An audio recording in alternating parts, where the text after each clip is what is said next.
Good morning out there. I hope everyone had a nice Thanksgiving this year. It's 9 a.m. It is 11:29. It's the Saturday after Thanksgiving. And I tell you what, getting a little bit late start here today, but I still been up for like 4 or 5 hours as it is. But as of right now, the kids are fed, their heads are in their, computers. I heard the cuckoo clock just went off. I should have no interruptions during this, so knock on wood, let's hope it's good. Now, what are we doing today? We are getting into the next installment of the Dresden Files. Like I said, this is a series I am loving to death. And we'll read it till the end and then hopefully not be too upset when there's no more installments to pick up. Luckily, the brand new installment is coming out in January. That one's called 12 Months. I'll probably get it from the library. Probably won't buy it just yet because all the books on my bookshelf are this trade paperback format. And to put a hardcover right next to it just would ruin the aesthetic. So I might unfortunately have to wait a year before that one comes out. This one here is book 12 of the 17 that have already been published by Jim Butcher. And out there's also other things like graphic novels and short stories. But for full-fledged novels, there's 17 so far with the 18th on the way. I actually have a video ready to go talking just about the graphic novels and the comics. I'll probably come out in about a week or so be on the lookout and you'll get my take on that. There are also some original stories in those as well, which is just fascinating. I think it looks like it's been about 5 or 6 years since the last installment came out, book number 17. That came out in 2020. But when that came out, I think he did 2 books in that same year. So it should have been enough of an influx to keep people kind of motivated for a while, waiting for this next installment to drop. I believe that I might fully be done reading all 17 by the time the book comes out in January. Because now that I finally got into this book review, I can get back into reading them. I told myself, until you finally finish these, you cannot read the next installment. And that was my own punishment to myself. So, let's talk about changes. I recall when I was trying to get through my last review for Turncoat that I had huge writer's block. Just motivationally getting the notes together so I could sit down in front of this camera and chat with you.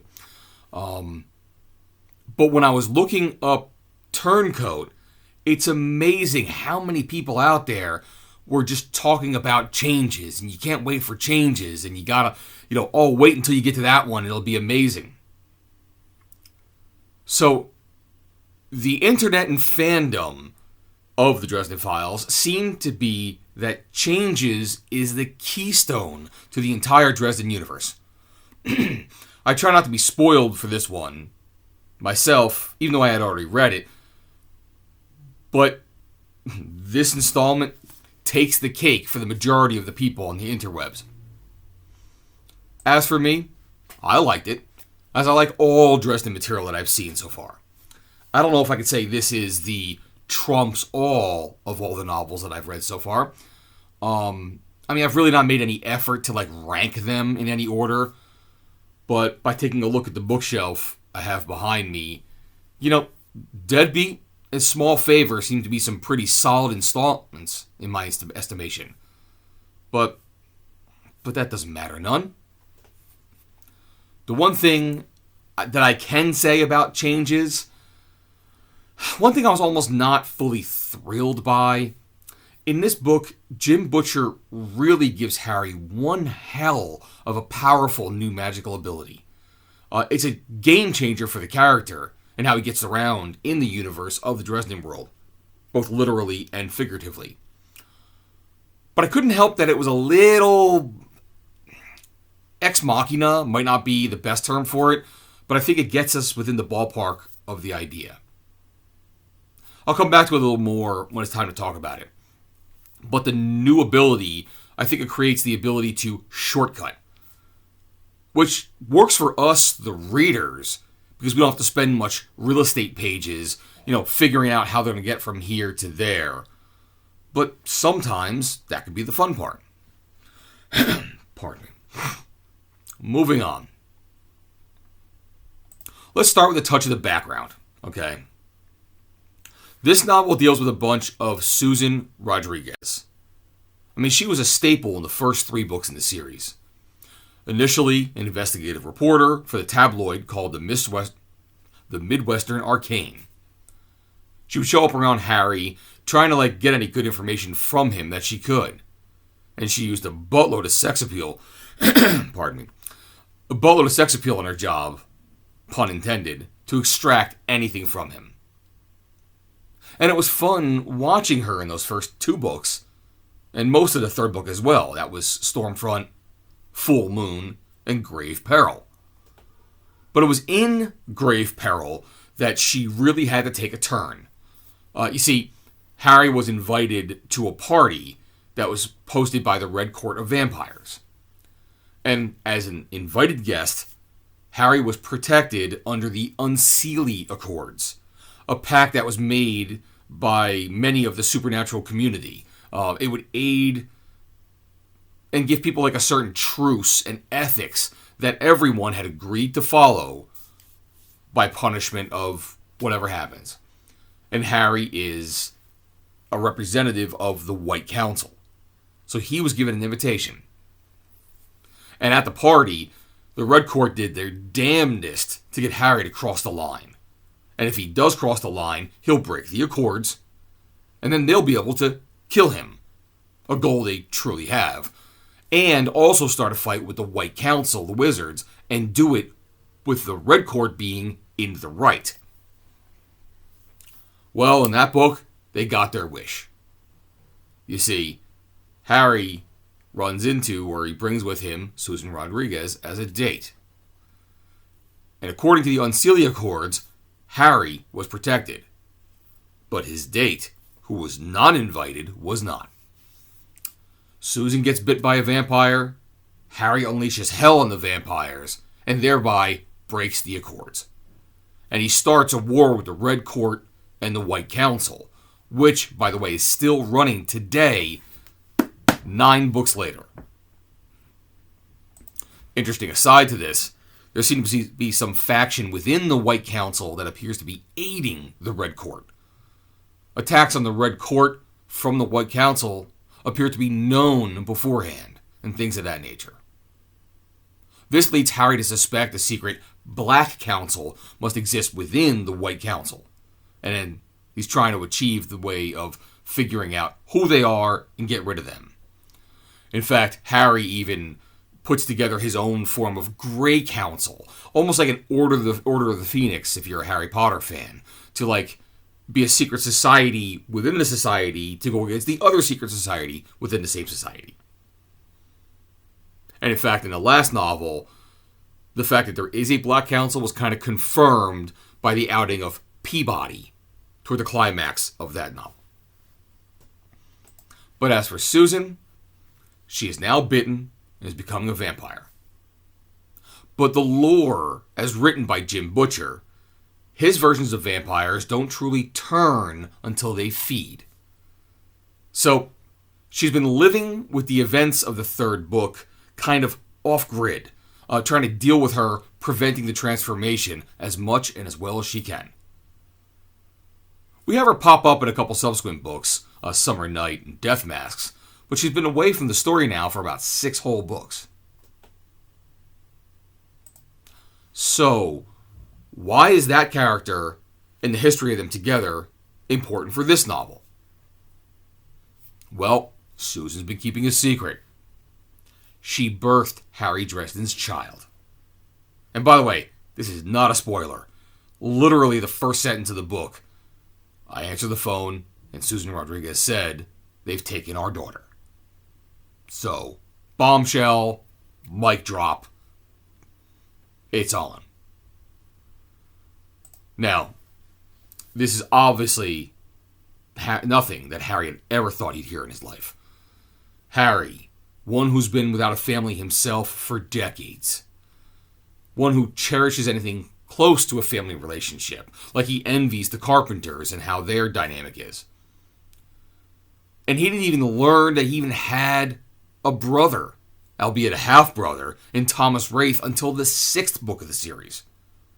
But now he has a daughter? And the mother of the daughter just called him, hung up the phone, and had to get on a plane to go see him. But the plane ain't going to arrive for 12 hours. So, after getting smacked in the face with this idea, Harry does what any man would do in this situation. He goes to the bar. McAnally's, home of Mac, the virtually silent bartender. Mac, who has this famous home brew and is talked about in most of the stories of the books. An old world man who would smack you upside the head if he ever found out that you bought his beer and refrigerated it back in your own home. But Harry gets in there, looks at Mac straight in the eyes, and simply says, "I need something strong. Whiskey." And here we get a really great scene, by the way. Jim Butcher, freaking kudos, man. Basically, Harry tips back the first one, gives him that good burn. If you're a whiskey drinker like I am, you can relate to that burn. Mac pours him another. And he slowly drinks that one. He starts talking about Susan Rodriguez, and he mentioned that she said, "They took our daughter." Without skipping a beat, Mac's got to pour himself one, too.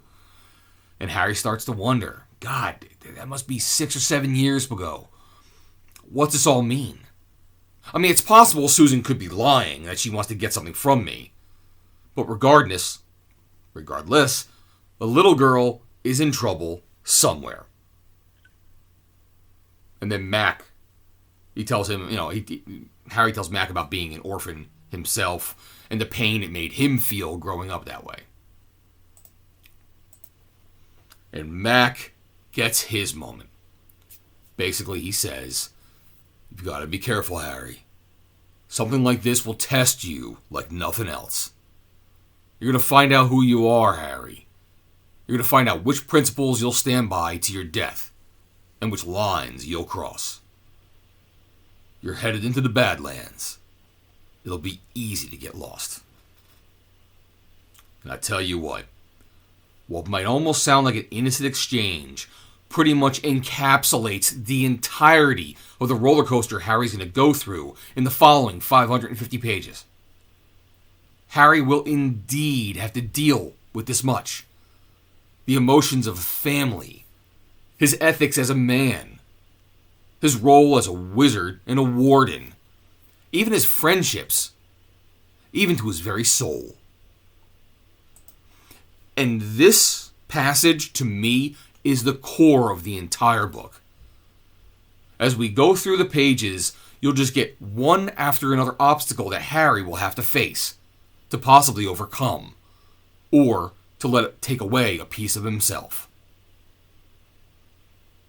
So let's see what we have in store. As Susan, she makes her way, before this, by the way, she had made her way all the way down to South America, practically to Brazil. Susan had allied herself with this group called the Fellowship of St. Giles, a collection of supernatural world's outcasts, castaways, strays. Many of them the same type of half-vampire that Susan currently is. We also learn that the Red Court of Vampires has a pretty big stranglehold on much of South America. And a kind of in-universe explanation why South American countries could not overcome and become a populous nation in its own right. Because the Red Court is constantly keeping them down. And using them, by the way, as chattel. The Fellowship of St. Giles, they operate in cells. And they work almost like terrorists in a way, in an effort to go against the Red Court at every turn possible. Either directly and attacking them, or hitting their supply lines, or getting their money, whatever they can to make a wrinkle and make their lives not easy. And Susan uses that as the reasoning why she never told Harry she had a daughter. As much as Harry is in active, constant battle with the Red Court and the current war, if he knew he had a daughter, they would have found out somehow. And even with that knowledge, would have used it against Harry, or even Susan in South America, to get Harry on the back end. Well, it turns out all that hiding her and keeping her safe didn't matter. The Fellowship of St. Giles had been infiltrated somehow, and the child was taken. Her name is Maggie. Susan named her after Harry's mother. Specifically, she was taken by Duchess Ariana of the Red Court, a woman that Harry knows about, because she's the widow of Duke Paolo Ortega, the one Harry had a duel against back in Death Masks, which the Archive had to monitor as a neutral third party. He cheats, but escapes death at the duel, and flees to South America, to a place called Casa Verde. Which really was no matter, because Ebenezer drops a deactivated Soviet satellite on the site, which kills him, and a whole mess of other red vampires too.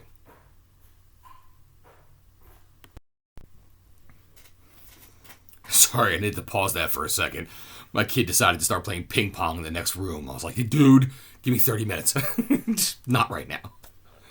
Okay. Ebenezer kills Ortega high up in the Red Court. Now things are moving on. So incidentally, when Susan traveled to Harry in Chicago, she brought with her Martin. And we've seen Martin before in Death Masks, like 7 novels ago. He was there during the duel between Harry and Duke Ortega. He wielded a sniper rifle and used it when Ortega was cheating to ensure Ortega didn't hurt and kill Harry. But in retrospect, being an investigator that he is, Harry knows that he did it for him because it would violate the terms of the duel. What Ortega was trying to do, he literally pulled out his own gun. So, Ortega violated the duel, Martin shoots him, goes forward. But then Harry, with his knowledge, whatever else, is like, something? You didn't do it for me. You did it to ensure that the war between the Red Court and the White Council continued. I mean, it was the best thing that ever happened to the Fellowship of St. Giles. That there was a war with the Red Court, that another faction was fighting them besides the Fellowship themselves. Sorry for the little aside, but I thought it was relevant. So, Martin says, we have to get to this one building. They have data on a server inside. That's going to help us find out actually what they're doing and what's going on, and we move from there. So, he drives over there, which is pretty funny, because the building he drives them to is the building that Harry has an office in. So Harry's like, wait a minute, I've been paying rent to the Red Court for years? And I'm learning this right now? I mean, he's floored by the ridiculousness of it. It's it's just a nice little thing that Jim Butcher throws in there. Which, of course, that whole area sets up a pretty cool action scene. We start as, Harry, you wait in the car because we need data on a server. And we don't want you wizarding up the electronics because we need it. And then he obviously sees Red Court vampires going into the building, and he just has to go inside, like any action movie you've ever seen where someone was told to stay here.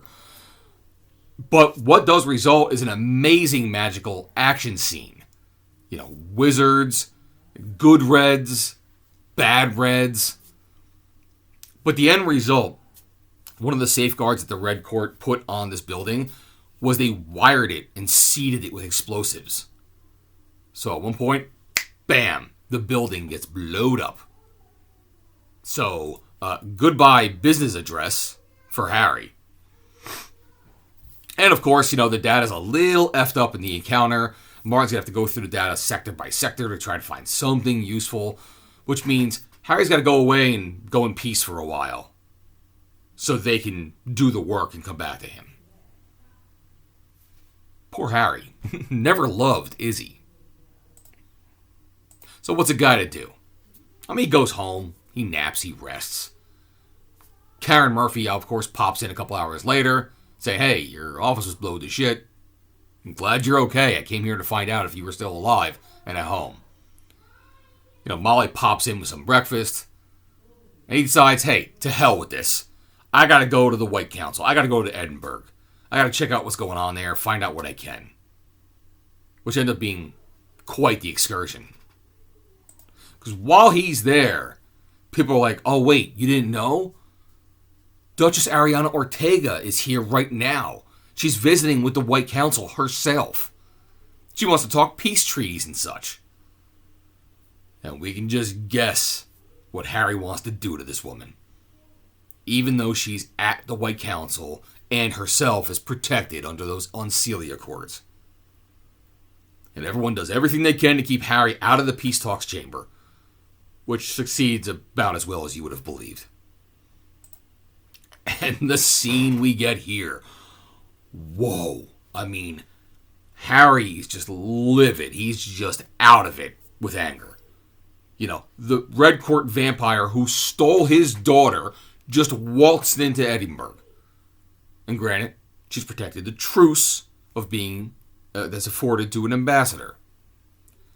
And in the middle of a very political and by-the-numbers meeting, which you could essentially call almost like between two corporations, Harry just outright walks in there and yells, "I want the girl, vampire." I mean, the gauntlet is thrown. Offense fully meant. All opprobrium is just ignored outright. And the White Council tries to silence him. He just ignores them. The wardens, who were told, escort him out. And these guys are like some of the old guard. They start approaching him. And he just glances over to them as like, "You sure want it to be like that, fellas?" And just by saying that, they stop in their place. Even though they're actually probably more powerful than him. There's enough fear that comes from his simple statement. They don't come any closer. I mean, just utterly baller of Harry at that moment. And like I said, this goes back to Mac in the bar. You're going to find out who you are, Harry. You're going to find out which principles you'll stand by to your death and which lines you'll cross. So Harry lets himself be talked into leaving because of Molly and Anastasio Lucio. And even a look from like the Blackstaff, Ebenezer McCoy, he's like, not here, not now. I mean, Harry said all he had to say in front of all to hear. Pardon me. He let Ortega know that he knows she has the girl. And that he will come for her to get her back. He talks to the Merlin and realizes that even he doesn't feel like there's an actual true overture for peace there. It's merely setting up whatever the next plan happens to be. I mean, Harry goes back to Chicago, finds out that Martin found some stuff in the hard drive, something called metacapacitors, which after a nice scene that Bob finally gets to make an appearance, we find out they're ritualistic objects. They're all used for black magic. All used for human sacrifice. The slaughter of the innocent. So it looks like for us, things just got turned up a notch. Murphy comes in. Says, "Yo, Harry, you're a person of interest because of the bombing at your business." After more talking and he gets more information, he scurries Murphy out of there, saying, "You cannot be here when they show up." And shortly after she leaves, of course, knock, knock. FBI, open up. Now, Harry knows he has nothing to do with the bombing whatsoever. And he could probably do something to talk his way out of all that kind of stuff. However, they're at his front door right now. And the problem is, Harry may not have any contraband related to the bombing, but he does have a ton of contraband in his home. And he quickly runs around and grabs everything necessary. I mean, the first thing he's like, "Hey, Bob, take down all the magical wards we have in this place.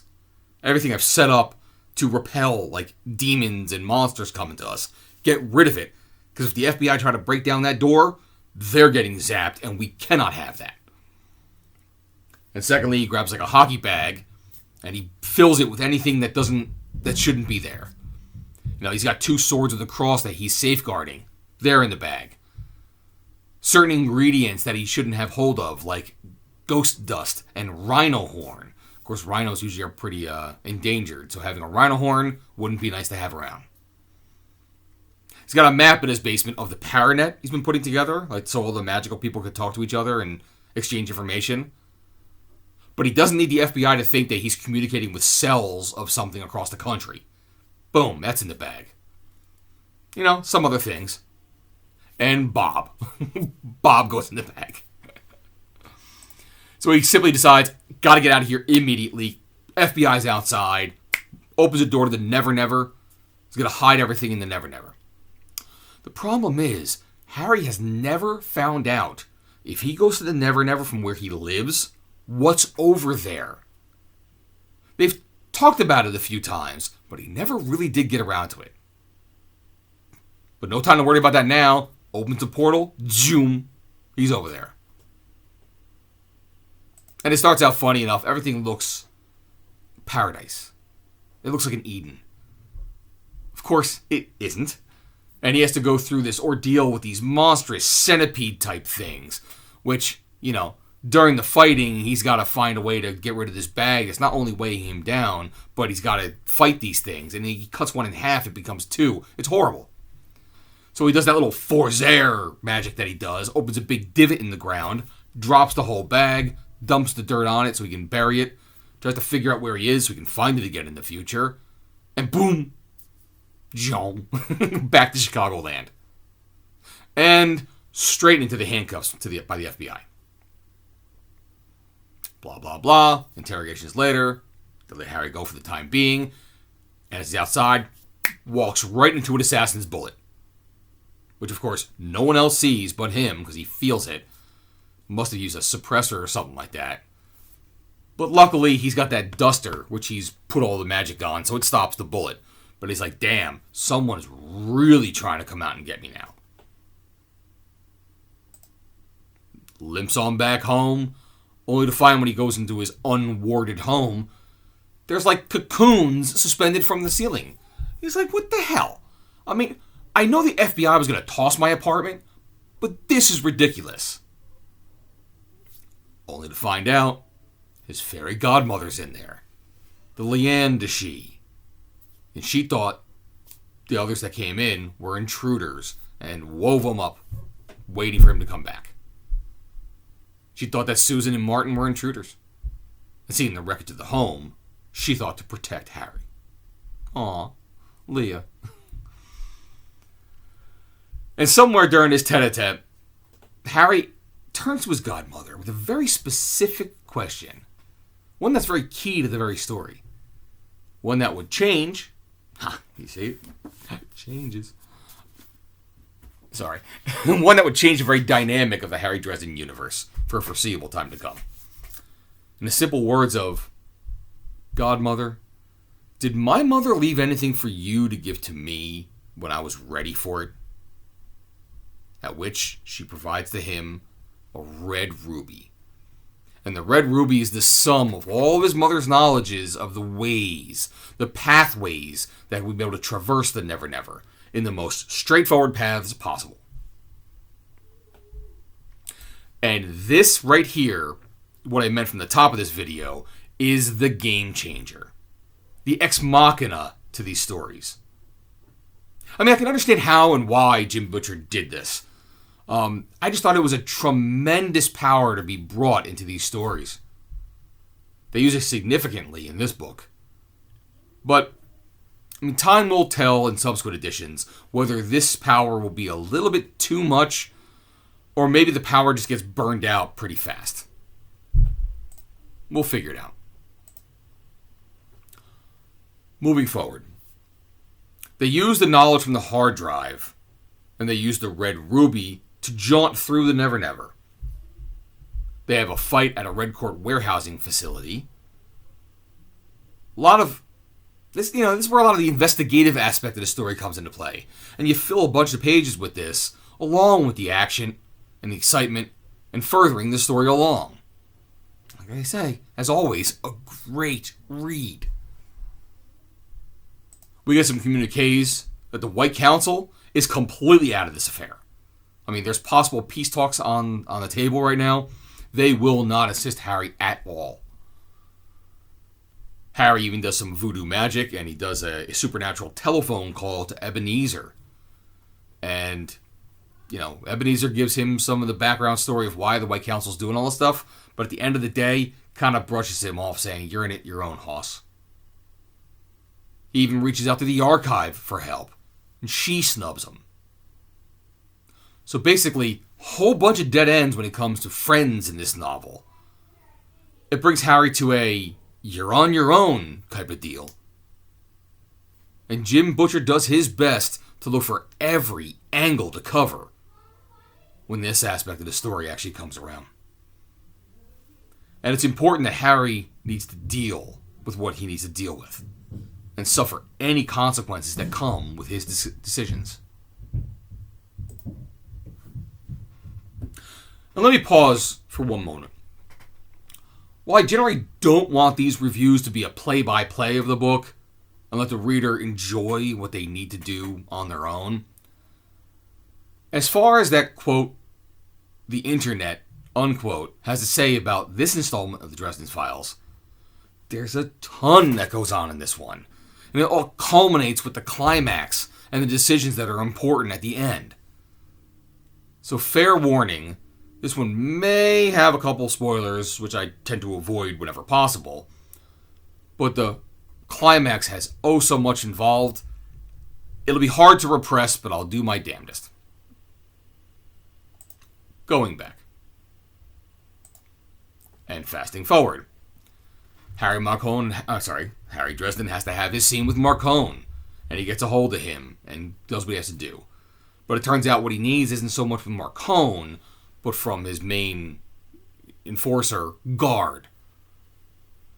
And he gets to jaunt with Guard, and they go through the Never Never. They find their way over in Oslo. And after getting an audience with Donner Vatterung, who's the head of Monarch Securities, who's involved in this somehow, who I believe ends up being like a physical manifestation of Odin or something like that, he finds out that all this ritualistic materia, all that's going on, is a bloodline curse. By sacrificing Harry's daughter, they will effectively kill and wipe out everyone in Harry's bloodline, which on the surface would mean the child Maggie herself, the mother Susan, Harry being the father, Thomas Wraith being the half-brother, Ebenezer, who's further up, and God knows how many other people that have a tangential line to his bloodline. Which is interesting, because the first case we were aware of with the Dresden Files, way back in Stormfront, had a very similar curse. Although the bad dude trying to do it, Victor Sells, and he attempted this, was in no way, shape, or form powerful enough to let the curse affect as many as the Red Court may be able to get away with. Because they can do it properly. Victor Sells was an amateur at best. And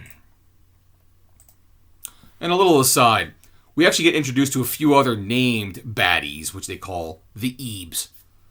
Esmeralda and Esteban. Two Red Court vampires who work almost like assassins. They were the ones that actually tried to shoot Harry in front of the courthouse when he was released from the FBI. And now, they were going to kill one of the FBI men themselves. This guy named Rudolph. And they actually tailed Susan and Martin from South America up to Chicagoland. So, Harry's got a problem with Rudolph to begin with. He's one of the ones that works for the Chicago PD, but he actually helps the FBI, and was probably the one that was saying, hey, let's go after Harry Dresden as a person of interest. Harry would love to just shoot him into the middle of Lake Michigan if he could. But he's like a loose end now. So, Harry, Molly, go over to find out what's going on with this guy, and of course they run into a monster who was set to try to, go kill Rudolph. And, oh, by the way, Mouse is there too. So we get Harry, Molly, Mouse, and even Thomas makes an appearance too. Huge battle. We actually get more from Molly on this one to see what she could do offensively, or even use her defensive magic to make an offense. So she gets her time to shine in this scene. The Ebes kind of like steal away Harry when he's a little bit wounded. You get a little bit more exposition, and eventually they're chased off as well. But not chased off too far, because later on, afterwards, when Harry goes home, the Ebes firebomb his apartment, which, remember, had no wards anymore. And we get this really amazingly detailed event where Harry's like, he's like in a half basement apartment kind of thing. He's got to find a way to escape. But at the same time, his elderly landlady lives right above him. And other people live on the top floor. So the whole building's going to be burned down, and he's got to do his damnedest to free everyone. But just like his business building before, his entire home is now completely destroyed. Things are just one step at a time being taken from Harry. He's not going to have anything left. Again, this will whittle down and erode Harry, and his decisions may become harder and have more lasting effects. Oh, and not to go understated, there was a moment after the attack on that Rudolph's place that Thomas Wraith needed to be tended to. He got the bejesus knocked out of him, and he was really, really low on energy. And for a moment, Molly took pity on him, to the point where I think she kisses Thomas. And Thomas, out of his hunger, and the fact that he doesn't care about innocence anymore from the last book, he almost feeds on her. And the way he's so hungry, if he were to feed on her, he would have killed her. And we get to see Mouse coming in from way out of nowhere and cannonballs right into Thomas. He sinks his jaws into him, but not full teeth, protecting Molly 1,000%. And this is the second time Thomas tried to do this to Molly. Because when the Skinwalker had torn away his humanity side in Turncoat, he almost did this to Molly on Demon Reach. So there's a dynamic between these two that we have to explore further. And through this whole ordeal, Harry gets hurt the most. He's even attempted to invoke and by the way, when I mean the most, he gets like back broken hurt. Okay, he invokes Uriel, the angel we've met in prior installments, to come to his aid. It's like, look what everything I'm doing for you. Heal me. He even bribes him. He entreats to him. He begs, look what all I've done for your God. Have sympathy for my younger daughter. And Uriel refuses. We don't get involved. So Dresden, beaten, broken, the clock ticking on how much longer his own daughter has to live, he does the only other thing that he can. He evokes Queen Mab of the Winter Court directly. Heal me, and I swear to become your Winter Knight. And it's like, boom! Holy hell, Harry, you did not do this. And again, let's go back to Mac. You're going to find out which principles you'll stand by to your death and which lines you'll cross. But the price of this by Mab is Harry has to kill the old Winter Knight. And this is a man that's been tortured for the last few years. This man, Lloyd Slate. We didn't really like him when we read about him in Summer Night and Deadbeat, proven guilty in Small Favor. But here, we almost are on the side that we think Harry's performing a mercy killing for him and putting him out of his misery. But what Harry does, purposefully and intentionally, he kills Lloyd Slate outright in an act of personal gain. But Harry also stipulates, I will become your Winter Knight when Maggie is freed and safe. And interestingly enough, the ritual to be performed at, I'm sorry for the pun here, the tail end of Harry and Mab's agreement, she kind of rapes Harry a little bit. I mean, you get that from some of the... I mean, they don't describe the scene, but afterwards there's some comments when the alleys are around, and Sonya's like, hey, you hit that?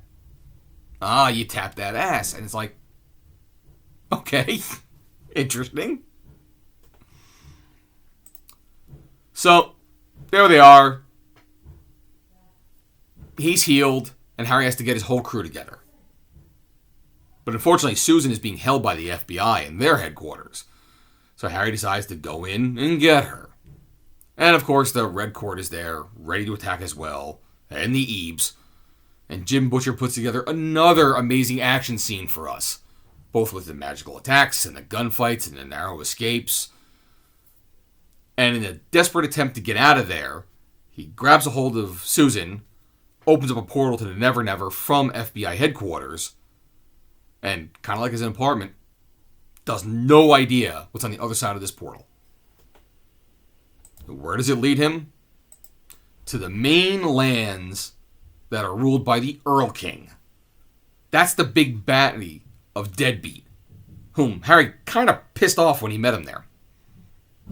Again, wonderful storytelling here. Another fight against opponents.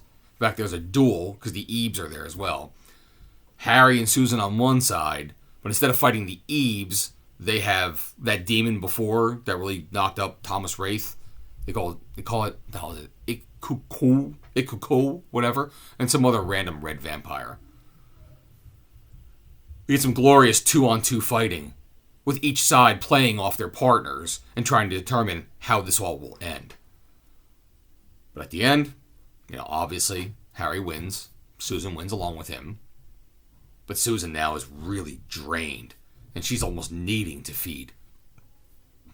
And those Ebes, they're tortured by the Earl King's goblins, since their champions did not win the ordeal. So we can write them off now as being done. So, after all this turmoil, after all the saga unfolds to our stalwart hero, we finally get into the third act. Harry has his Magnificent Seven all banded together, and they start to arm up for the conflagration. Sonya, the Knight of the Swords, Susan, who he actually gives one of the swords to her for the battle. The sword, I'm going to say this wrong, Morachius. I think I got it there. Morachius. It's a sword that belonged to Molly's father before he was injured a few books back. Karen Murphy, he gives the other sword he's safeguarding, Fidelicus. He's got his half-brother Thomas Wraith. He's got Molly and Mouse. He's got Martin. And he even has his godmother, Leandishi. Now, if this isn't the crowd that you want together to drop their hammer, I don't know who is. So they go through a little odyssey to get to that area of South America, a place called Chichen Itza. They need to hop from Never Never to Never Never through that now overpowered ruby gem. They even get changed into wolves at one point just to traverse the jungle. Compliments of Leia. And they have a pretty good tactic in mind of how they're going to get in there, slip in, drop their little bomb, so it's not like fighting against a horde of red vampires the whole time. They'll get past a lot of that. But, as the saying goes, if you want to hear God laugh, tell him your plans. A small group of Red Court vampires kind of run into the group while they're in the jungle making their approach. Guns fire off, and there's no secret assault left in the arsenal. And what moves from this point is just a savage example of wet works. As one spell at a time, whole swaths of reds are eliminated in astounding fashion. And I have to say, it is truly difficult for me to summarize what happens in all these battles, and at the same time, give justice to the carnage that takes place. It's the last 100 pages of the book. It's truly a spectacle. I mean, on the villain side, you've got tons of Red Court vampires. You've got these Jaguar warriors, who are essentially better red vamps when it comes to like battle and that kind of thing. We've got the Lords of Outer Light, 13 top-level, practically ex-gods, or retired gods. We have Ariana Ortega, who we know a lot about. And, to top it all off, the pièce de résistance, the Red King, the numero uno of the Red Court of Vampires. And then, as the story progresses, we get to see all the motives come through. The true reason for the blood curse is revealed to us. With Harry being able to finally get something that he wants, too. A duel with Ariana Ortega in a Mayan-style stadium, of all things. And this even comes about while there's, like, infighting within the Red Court, that the Red King would have no problem if Ariana was killed in a duel. It would help him out, right? I mean, we get scenes of Karen Murphy using the Holy Sword Amoricus in such a divine, Wrath of the Angel fashion. It is truly a sight to imagine in your mind's eye. We get our heroes brought down low and immobilized, while Harry has to top into Bob, of all things. We get reinforcements coming down from on high. I mean, you got a cross between Ride of the Valkyries and Look to the East on the Dawn of the Fifth Day type of scene. And here, amongst this whole thing, almost on the sacrifice table, we get a major betrayal. One that really shakes up the what we thought we knew aspect of the whole ordeal. One which really puts into doubt, how is this all going to end? Now, I'm at 47 minutes right now. I know I've said a lot thus far, because there's a lot going on with this one. The ending of this, in fact, both of the endings of this, have major Dresden universe shattering implications. I truly have no expectation of what to get in the next installment. No idea what happens next. Because remember, even if he goes home and he's all happy and blah blah blah, he has no home. He has no office. In fact, this finale gives us quite the repercussions on Susan and Martin, even the Red Court of Vampires. And Harry, whenever he gets out of this endeavor, he has to become the Winter Knight. Well, and even after that, an even more major event happens to Harry directly in the last few pages. Oh, and by the way, right before this, we find out that his leather duster, which was used during the ordeal, the whole war with the Red Council, with the Red Court of Vampires down in Chichen Itza, is like tattered. It's ruined. So again, no office, no home, no jacket. What is a guy to do? Poor duster. So,